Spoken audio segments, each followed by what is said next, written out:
네, 안녕하십니까. 퀀터스 이재민입니다. 자, 오늘은요, 3월 3주차 시황을 찍어보려고 비디오를 켰습니다. 사실 요즘 시장이 되게 좀 어렵죠. 그죠? 예측하기가 되게 어려운 장이 지속되고 있는데, 이럴 때일수록, 우리가 구루라 그러지 않습니까? 투자를 되게 잘하시는 분들을 저희가 그 투자의 대가들이라 그러죠. 대가분들의 그 시각을 좀 보면 좋을 것 같아서, 세계 최강 헤지펀드 수장이 보는 트럼프 정책의 핵심, 이라는 부제를 가지고 한번 영상을 준비를 해봤습니다. 일단 그 지난주에 있었던 일들을 짤막하게 짚고 넘어가 볼게요. 사실 지난주까지의 관측 결과를 보더라도 제가 그 이전 시황들에서 말씀드렸던 트렌드가 되게 일관되게 지금 좀 일어나고 있다고 볼 수 있을 것 같은데, 지난주 기준으로 S&P랑 나스닥은 좀 일정 정도는 반등을 했습니다. 하지만 그 반등의 폭이 그 다른 지수들, 올해 들어서 수익이 좋았던 다른 지수들, 뭐 예를 들어서 뭐 코스닥, 코스피도 올해 수익률이 되게 좋고, 특히나 항생, 독일 같은 애들이 올해 수익률이 되게 좋은데, 그런 지수들을 뒤집기에는 아직까지는 좀 역부족인 그런 수익률이 나타나고 있고, 그래서 저는 아직도 글로벌로 봤었을 때 좀 순환매가 일어나고 있다. 그래서 전에 많이 올랐던 미국 주식은 조금 올해는 별로 안 좋은 모습을 보이고 있고, 그리고 이전에 많이 못 올랐었던 뭐 항생이나 코스피, 닥스 이런 지수들이 조금 더 나은 수익률을 내는 그런 모습을 보이고 있다 라고 저는 계속해서 보고 있습니다. 그리고 저번 주 금요일에 그 미국 주식이 꽤 크게 올랐는데, 여기에 대해서 왈가왈부가 많더라고요.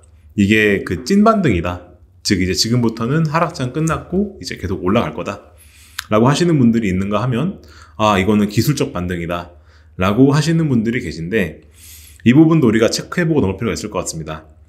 일단 지금 현재 여기 있는 게 스파이, 그러니까 S&P 500 ETF죠. 그 ETF의 차트를 제가 가져온 건데, 보시면 현재 스파이를 기준으로 봤었을 때 저희가 그 기술적 분석에서 얘기하는 이동평균선 있죠. 우리가 일반적으로 그 이동평균선 21선, 51선, 200일선 이런 그 추세선들을 많이 보는데, 현재 스파이는 이 모든 추세선을 하향 돌파한 상황입니다. 이것은 기술적으로 이제 약세장의 신호이다 라고 많이들 얘기를 하는데, 이제 우리가 기술적 반등이다라는 얘기를 하는 이유가 사실 여기 있는 건데요. 사실 지금 이동평균선을 다 하향 돌파한 상태이기 때문에 이게 다시 S&P가 이 이동평균선 위로 올라와서, 그죠? 추세를 타고 올라가는 게 사실 상승장의 정의란 말이죠. 근데 아직 그 레벨까지는 못 왔기 때문에 이것은 기술적 반등이다 라고 얘기하시는 분들이 계신 거죠. 이제 뒤에 보시면 나스닥 같은 경우도 그러하고요. 나스닥도 지금 현재 보시면은 이게 그 QQQ 차트인데, 여기도 보시면은 이동평균선을 지금 현재 모두 하향 돌파를 했고, 올라가긴 했지만 이게 아직까지 이동평균선을 상향 돌파는 하지 않았기 때문에 이게 기술적 반등이다 라고 하시는 분들이 아직까지는 계신단 말이죠. 사실 이 말씀을 제가 왜 드리냐면은, 사실 우리가 투자라고 하는 거는 저희가 맞았다고 해서 돈을 버는 게 아니라, 사실 다른 사람들이 어떻게 생각하느냐 라고 하는 거를 맞춰야 되는 게임이란 말이죠. 왜냐면 내가 산다고 해서 올라가는 게 아니라 다른 사람들이 같이 사야지 올라가니까요.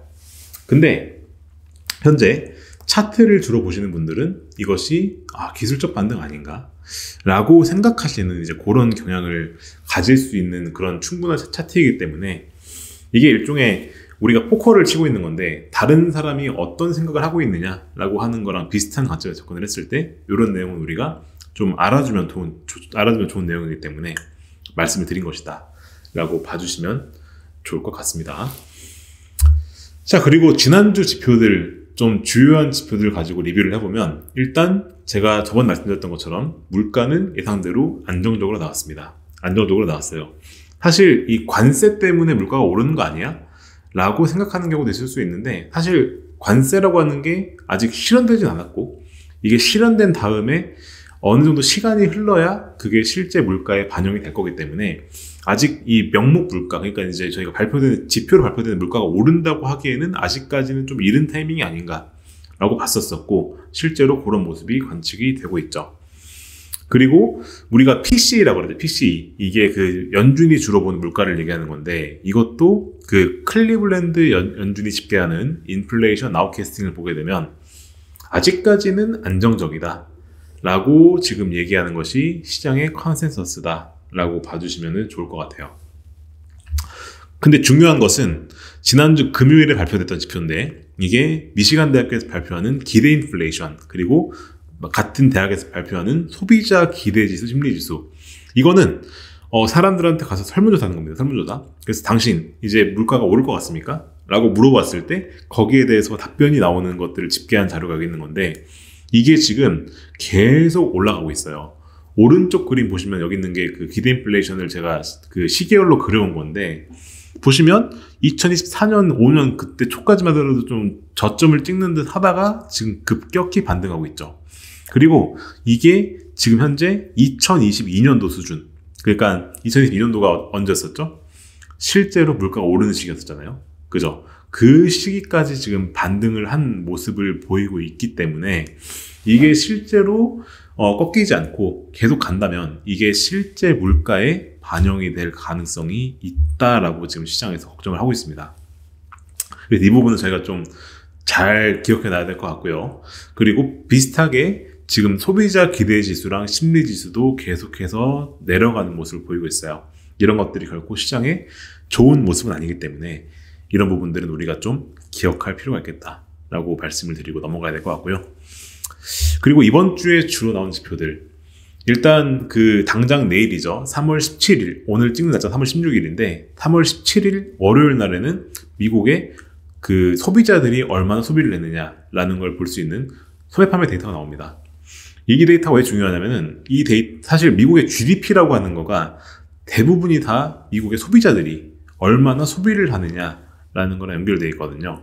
그러다 보니까 이 지표가 내려가면 어떻게 되느냐. 내려가면 그때는 진짜로 미국 경제가 침체로 가는 거 아니냐라고 하는 우려가 나올 수가 있습니다. 그래서 이 지표가 어떻게 나오느냐. 그래서 현재 예상치 기준으로 봤었을 때는 0.3% 그동안 봤었을 때요. 그리고 일반 소매 판매는 0.6%로 집계되고 있는데 이것보다 하향할 경우에 그죠? 이럴 경우에는 약간 시장에서 충격을 먹을 수 있는 그런 데이터이기 때문에 우리가 좀 주의해야 되겠다 볼 수 있을 것 같고요.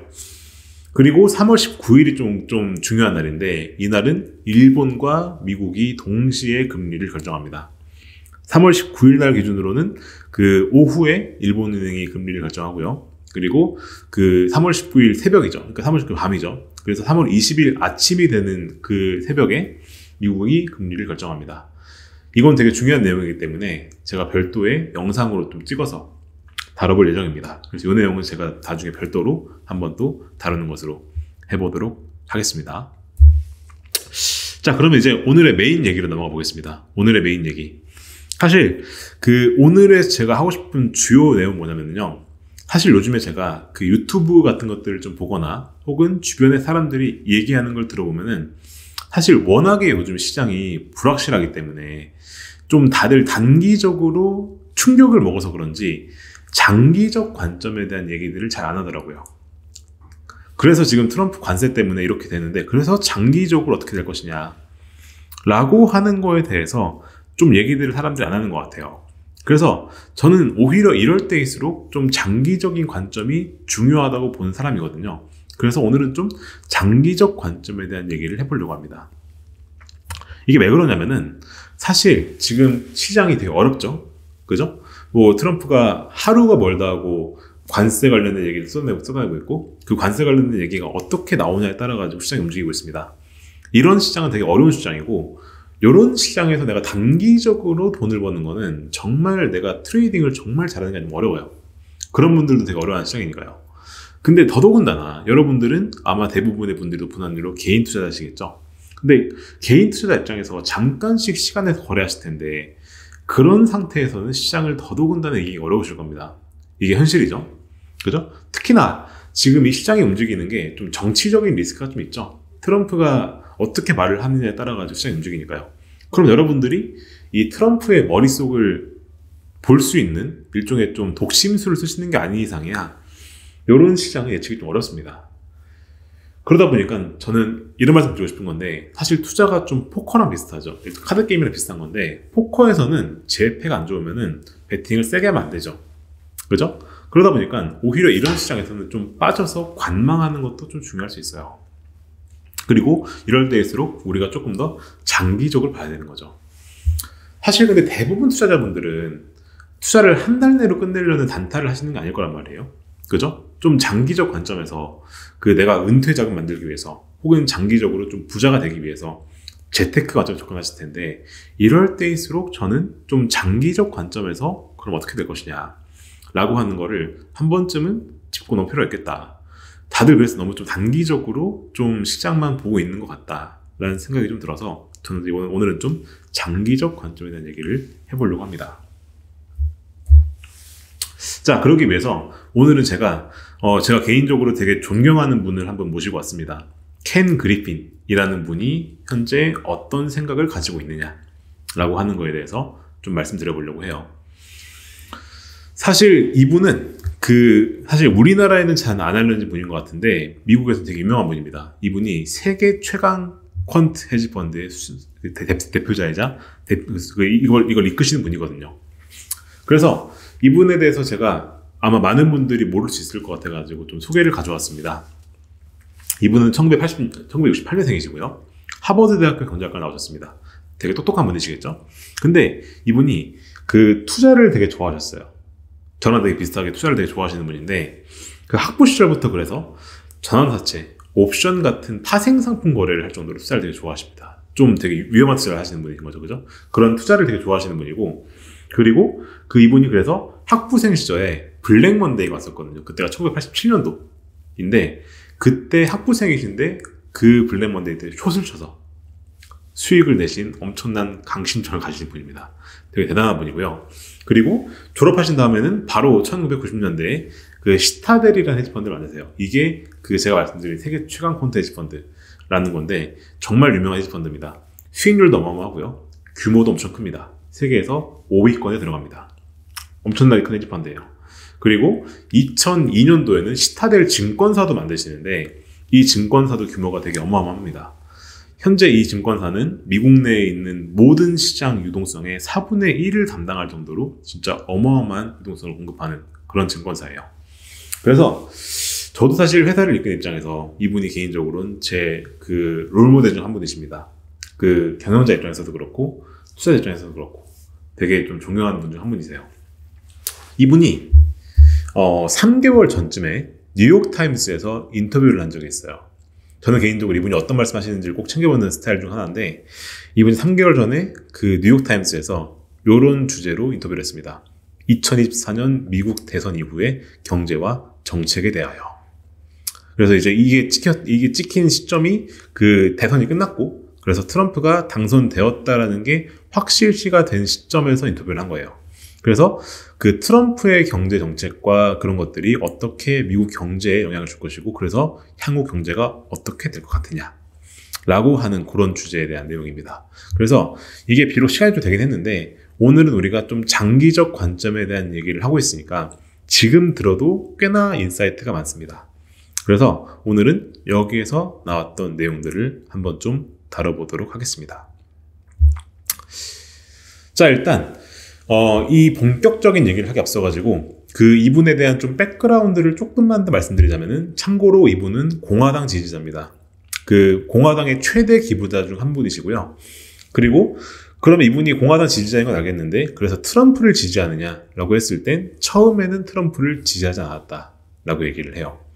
그렇지만 결국 자기는 공화당이기 때문에 투표를 했다라고 얘기하거든요. 지금 무슨 말이냐면은 트럼프에 대해서는 그렇게까지 크게 지지는 안 하시는 분, 근데 공화당은 매우 지지하시는 분. 그래서 결과적으로 공화당이 백악관이랑 상원 하원을 모두 차지한 것에 대해서 긍정적 평가한다라고 얘기를 하시는 그런 정치적 스탠스를 가지고 계신 분입니다. 그래서 그런 분이 하시는 말씀이다 라고 하는 거를 좀 참고해서 이 영상을 보시면 조금 도움이 될 것 같아서 미리 좀 적어놨고요. 자, 그래서 인터뷰를 합니다. 앵커가 이분이 되게 좀 날카로운 분이거든요. 이분이 되게 좀 능글능글하게 이런 좀 어려운 질문들 많이 던지세요. 그래서 바로 물어보십니다. 그래서 트럼프가 된 것까지는 좋은데, 그래서 관세 정책에 대해서 어떻게 생각하시냐. 관세가 이것 때문에 물가도 오르고 경기도 침체로 간다는 그런 얘기들이 많은데 여기에 대해서 너의 생각은 어떠냐라고 대놓고 물어봅니다. 그랬을 때 이 관세 정책에 대해서는 여기서 바로 대답하진 않고요. 뒤에서 더 자세하게 답변을 합니다. 근데 여기서 켄 그리핀이 뭐라고 말을 하냐면 이렇게 얘기합니다. 사람들이 트럼프 하면은 관세만 떠올리는데 사실 트럼프 경제정책의 큰 그림은 관세가 아니다. 사실 중요한 그림은 다른 것이다. 라고 얘기를 해요. 되게 답변이 좀 신선하죠? 그죠? 사람들이 생각했을 때 트럼프 정책하면은 관세, 뭐 공무원 해고 이런 거 떠올리는데 관세가 경제정책의 큰 그림은 아니다. 라고 말을 하는 거니까요. 그래서 앵커가 물어봅니다. 대체 그 큰 그림이 무엇이냐? 자, 물어봅니다. 그래서 답을 해주죠. 켄 그리핀이 보는 트럼프 정책의 핵심은 무엇이냐면 규제 완화다 라고 얘기를 합니다. 그러면서 이렇게 얘기를 하세요. 정확히 워딩 이렇게 하셨는데 America is open for business again 이라고 얘기를 해요. 무슨 말이지 이건? 미국이 다시 영업을 시작했다. 즉 뭔 말이지 이건? 바이든 정부 하에서는 미국은 영업 정지 상태였다. 즉 영업을 안 하고 있었는데 이제는 다시 사업을 하기 시작했다 라고 얘기를 하세요. 이게 무슨 말이냐면은 이걸 지적하는 건데 사실 이분이 기업의 대표자이신데 이렇게 그 전 정부에 대해서 이렇게 좀 안 좋게 얘기하는 게 저는 되게 좀 신기했었는데 이렇게 말씀하십니다. 바이든 행정부 하에서 끝도 없는 규제와 소송으로 인해서 기업들은 마비됐었는데 이제는 그렇지 않을 것이다. 왜? 트럼프가 규제를 철폐할 거니까. 이게 무슨 말을 하는 거냐면은 사실 바이든 정부 하에서 그 빅테크죠. 특히 빅테크에 대한 규제가 정말 심했었거든요. 오른쪽에 보시면은 여기 리나 칸이라는 분이 계신데 이분도 아시는 분 아실 겁니다. 이분이 바이든 정부의 연방거래위원장 하셨던 분이에요. 말 그대로 이 전체적인 이런 경제 규제 이런 것들을 좀 같이 총괄하는 그런 걸 하신 분인데 이분의 별명이 뭐냐? 아마존의 저승사자입니다. 이분이 빅테크라는 그 하나의 거대한 기업이 모든 미국 경제의 그 파일을 가져가는 거에 대해서 되게 부정적인 분이시거든요. 그래서 이런 빅테크들이나 아니면 이런 좀 그런 기업들이 사업을 너무 팽창을 해서 독점하지 않게끔 우리가 규제해야 된다. 라고 하는 그런 시각을 가진 분이었어요. 사실 그리고 바이든이 이런 분을 임명한 이유가 있겠죠. 왜냐? 바이든이 그거 자체를 지지하니까 그렇겠죠. 그죠? 자기가 그걸 지지하니까 이런 분을 앉혀가지고 그런 정책들을 했겠죠.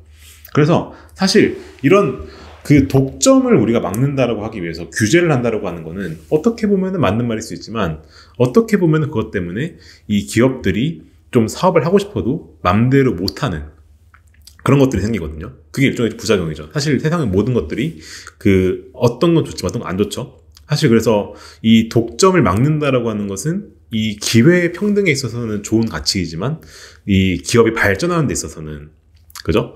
약간 이게 핸디캡에 작용할 수 있기 때문에 이게 혁신을 막는다라고 하는 지적도 있죠. 그래서 어쨌든 간에 트럼프가 됐죠, 지금은. 트럼프는 그럼 뭘 지지하느냐? 규제를 푸는 걸 지지합니다. 그래서 아래 보시면은 트럼프가 집권하자마자 바이든이 AI에 대해 규제했던 행정명령을 바로 폐지했죠. 그리고 규제를 대폭 완화하겠다 라고 얘기했단 말이에요.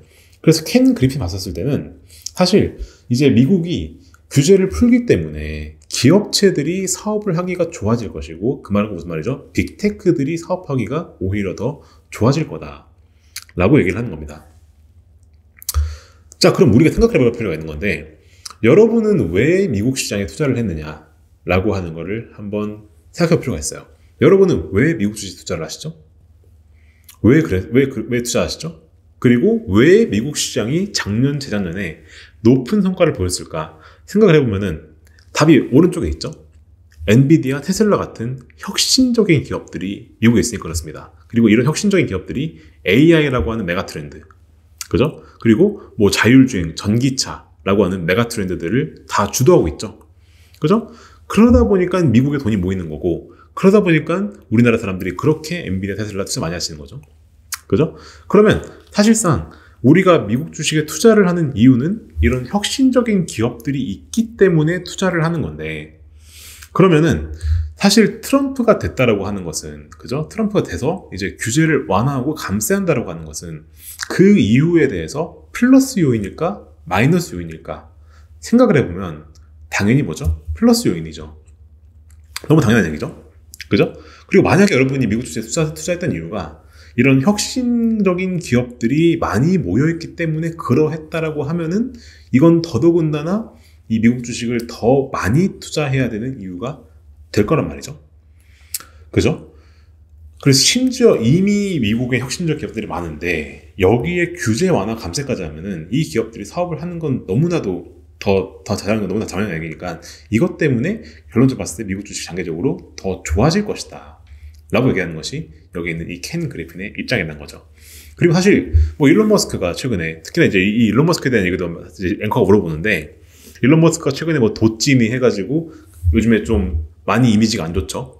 그죠? 근데 일론 머스크가 도지를 이끌어서 그런 것들을 한다는 것이 사실 일론 머스크가 굳이 그렇게 할 필요가 없었던 건데 뒤에 얘기를 하겠지만은 미국의 적자를 줄이기 위해서 어쩔 판단이었던 것이고 그리고 일론 머스크가 그런 행동을 한다는 것이 일론 머스크가 우리 시대에 진정으로 위대한 기업까지 한 명이 사실 변하지 않는다.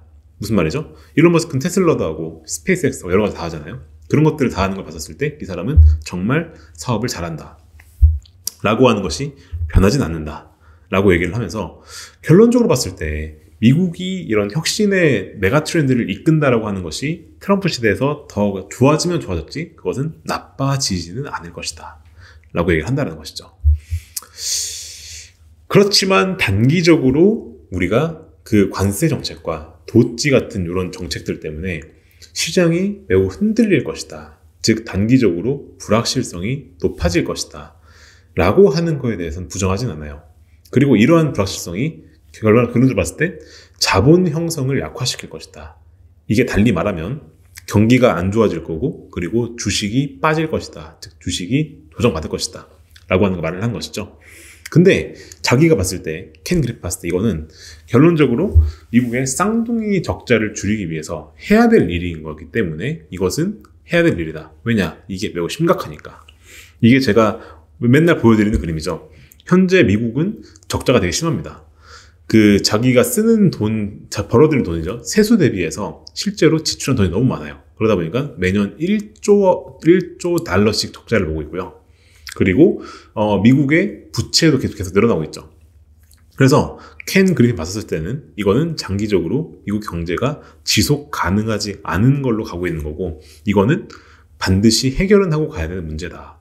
그래서 관세랑 도찌가 단기적으로는 불확실성을 불러올 것이고 이것 때문에 조정될 것이고 침체로 갈 수도 있겠지만은 이것은 필요한 일이다 라고 자기는 보고 있다 라고 얘기를 했다라는 거죠. 그래서 지금까지 했던 얘기들을 다 종합하면 이렇게 되는 건데 단기적으로는 어떻죠? 단기적으로는 불확실해요.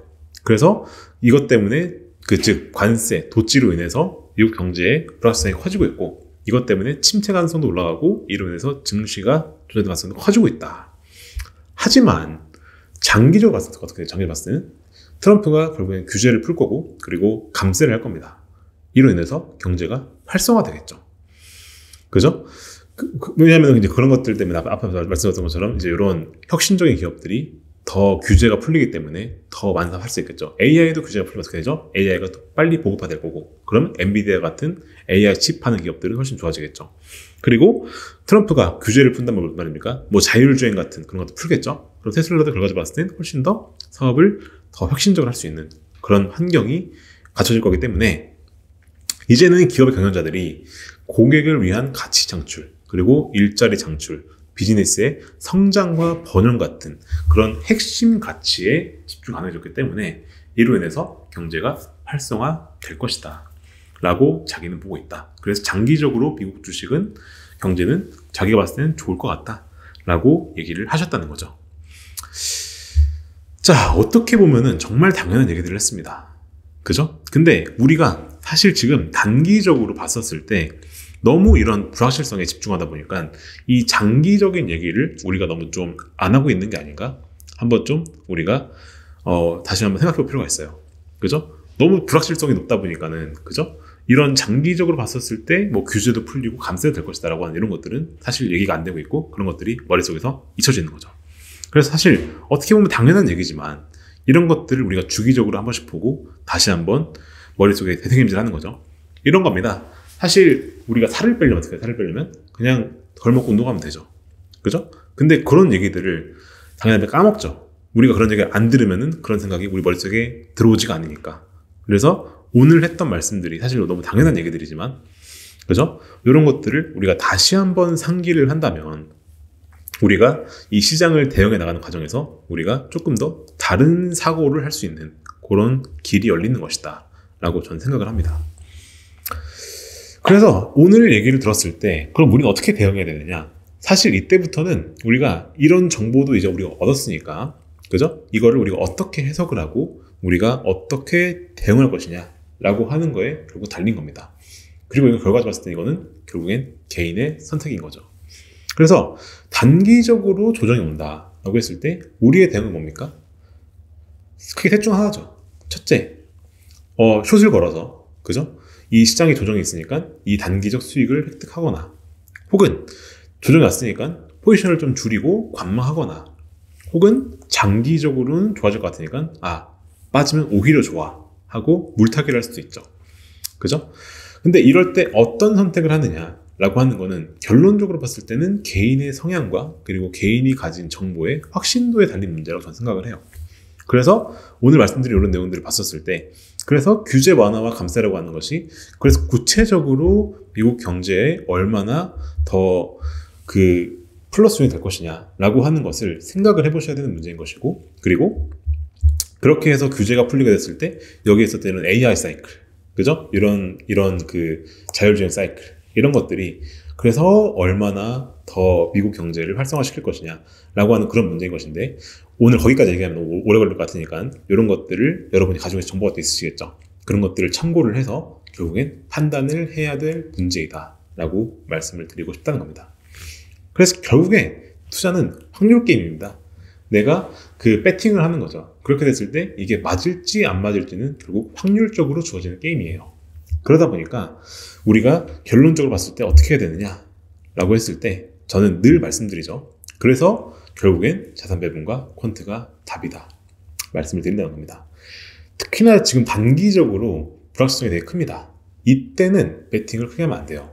이거는 마치 포커로 치면은 상대의 패가 행동 양식이 불확실하다는 것인데, 즉 그게 무엇인지 모른다는 것인데, 그때 배팅을 크게 하는 거는 안 되는 일이죠. 그죠? 확실하게 상대의 패와 양식이 좀 파악된 상태에서 배팅을 크게 해야지 우리가 돈을 벌 수 있죠. 그죠? 그런 상황에서는 결론적으로 말씀드리자면은 그렇기 때문에 자산 배분해야 되고 퀀트를 해야 된다 말씀을 드리는 겁니다. 그래서 결론적으로 투자는 좋은 퀀트 전략에 맡겨놓는 게 결론적으로 봤을 때 훨씬 좋을 수 있고요. 그리고 이런 퀀트 전략의 비중을 조정하고 공부하는 차원에서 시황은 항상 참고용으로 보셔라. 그리고 이런 시야를 좀 리프레시하는 차원에서 다시 한번 보셔라 라고 말씀을 드리는 것이 이제 본 콘텐츠의 목적이 되겠다. 다시 한번 말씀을 드린다는 겁니다. 자, 그러면 오늘 영상은 여기까지 제가 준비를 했고요. 그럼 또 저는 또 다음 영상에서 찾아뵙도록 하겠습니다. 구독과 좋아요, 알림 설정 꼭 부탁드리고요. 이제 다음 시간에 뵙도록 하겠습니다. 감사합니다.